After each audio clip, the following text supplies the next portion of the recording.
That high-profile Wisconsin Supreme Court debate set for tonight on hold right now. That announcement came after one of the candidates, Judge Chris Taylor, became sick this morning, later diagnosed with kidney stones. Our chief political reporter, Jason Zimmerman, is in the newsroom, who just learned this is being rescheduled. Jason.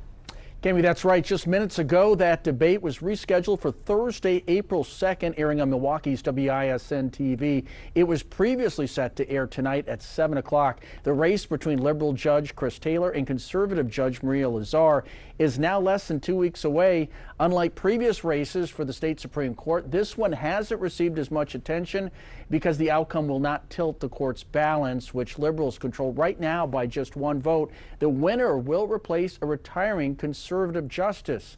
Judge Taylor's campaign releasing a statement saying she will in part, quote, rest and recover for the next couple of days before returning to the campaign trail.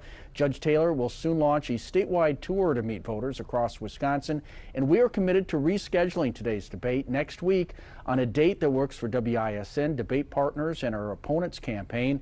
We appreciate everyone who has reached out to wish Judge Taylor well, and we're looking forward to a quick recovery, end quote. Also, Judge Maria Lazar's campaign issued a statement saying, we hope that Chris Taylor has a speedy recovery.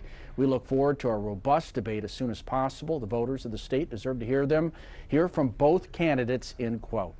The rescheduled debate set for April 2nd will be the first and only meeting between these two candidates. Cami, back to you.